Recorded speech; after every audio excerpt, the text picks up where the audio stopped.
Thank you for watching RooTV.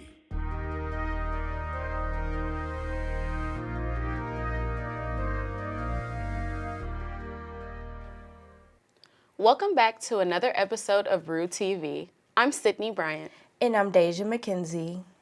Stay tuned to hear about UMKC's upcoming changes to 51st Street and how it will affect the community. When Dr. Mary Anna Jackson's mother cut out an article boasting the recently launched 6-year BAMD program from a newspaper in their hometown of St. Louis, Jackson says she immediately knew the profession matched her ambitious personality.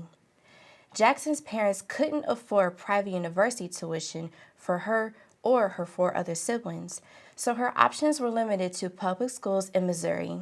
Years later, and well into her career, Jackson became the only dean in the history of the UMKC School of Medicine to have graduated from the school itself. When I saw the opportunity, I thought it matched who I am as a self-starter, interested in something new, Jackson said. I applied, and then I got in, and then I started in 1972, the second graduating class. Half a century later, Jackson is now serving her 6th year as Dean of School of Medicine, nearly double the tenure of the average dean. This came after serving many years as a pediatrician of infectious diseases at Children's Mercy's Hospital. However, she will be stepping down as dean in 2024 and will stay on UMKC faculty as a special advisor on health affairs. During these meetings, Jackson said she usually guides students on how they could continue to excel on their path or overcome an academic stumble. One of these students is Sophie's son, a 3rd year in the BAMD program. Son describes talking to Jackson like having a conversation with a friend. She listens to what you have to say about classes and really takes it all to heart.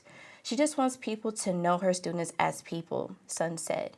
That definitely makes her a lot more approachable when having conversations with her. SGA senators have formed an environmental council for students to be able to help their community. The council wants to focus on elevating the knowledge of others about climate issues, as well as they enforce others to help the best way they can on improving the health of others through keeping the community sustainable. SGA Internal Affairs Director Cameron Quick had previously stated that their goal is to give students the opportunity to make doable daily routines to encourage not only when they are a student on campus, but after they graduate.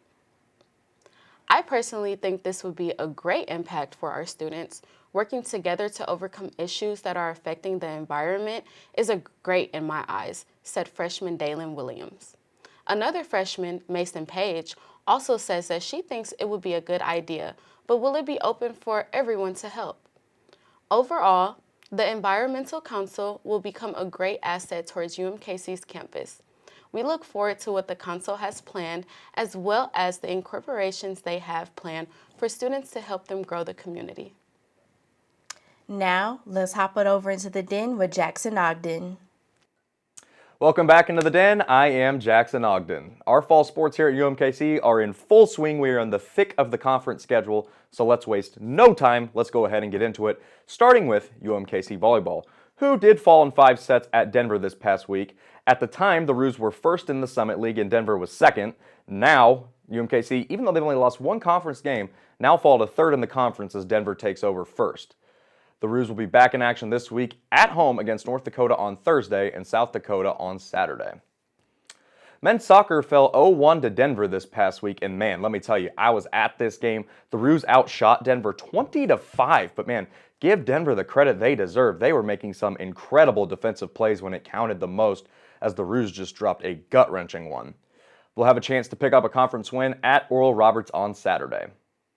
Now, women's soccer beat St. Thomas 2-1 on a 90th minute Brianna Castleberry goal. I mean, this thing was down to the final 20 seconds. She got a pass, ran basically half the length of the field, and just hit in a clutch, unbelievable goal to give UMKC their first conference win of the season. They'll try and pick up 2 more this week as they play at Denver and at Omaha. Now let's get into the Chiefs. They took down the Vikings 27-20 to improve their record to 4-1 and improve their win streak to 4. Honestly, I was kind of impressed with the way they played. It still doesn't look like the Super Bowl team we saw last year, but guys like Rashee Rice, guys like Marquez Valdez-Scantling, Justin Watson, they were making plays, and it can't be noted enough, the secondary balled out. They held Justin Jefferson, probably the best receiver in football, to just 28 receiving yards yesterday. A huge shout out to Trent McDuffie, L'Jarius Sneed, and all the guys back there. They played phenomenal. It's a short turnaround for them, though, as they face Denver at Arrowhead this Thursday. I mean, the Broncos look terrible, but you never know. Thursday night, some weird things can happen. Hopefully the Chiefs get their 5th straight win. They should, but you never know. Thursday night can get a little weird. That's all I have for today. As always, go Chiefs, go Royals, and Roo up.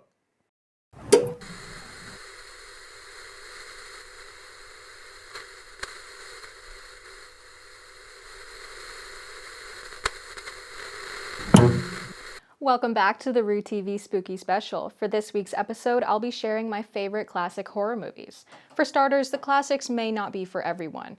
Horror movies have changed a lot over the years, and if you're not into older movies, some classics may not be right for you.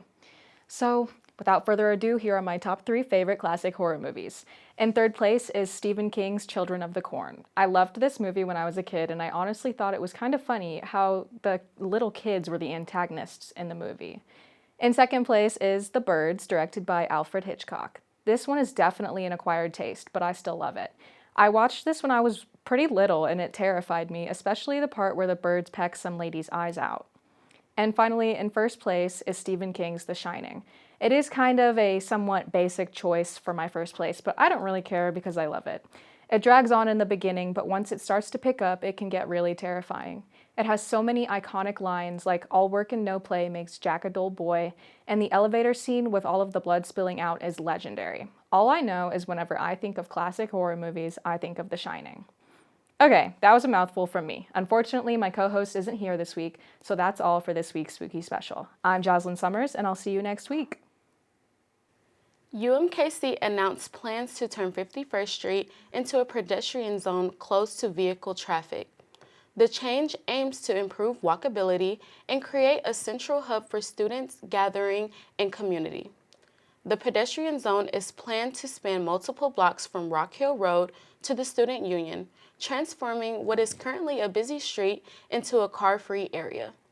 According to Stacy Downs, head of strategic communications at UMKC, construction is slated to begin soon after the road officially closes to vehicles on October 15th. I can just imagine the transformation, said Chancellor Agrawal in the State of the Union address. Plantings and greenery, string lights, places to sit and gather. So far, reactions from UMKC students have been overwhelmingly positive. Many see this development as an opportunity to improve safety, encourage bonding among their peers, and allow new recreation and hangout spaces on campus. I personally love it, said SGA President Ophelia Griffin. I think it's a great way to symbolize what UMKC is about, a family. While the pedestrian zone may require minor driving adjustments, the overall campus community's reaction has been positive.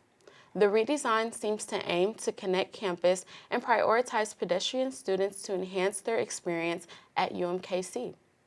Starting October 15th, students may need to find alternative routes to class to adjust to the road closure and renovations to campus. Thanks for watching this week's episode of RooTV. Don't forget to hop on the subscribe button and follow us on Instagram at RooTV UMKC. See you next week.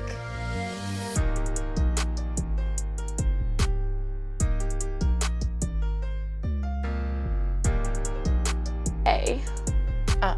Time to totally kick ass.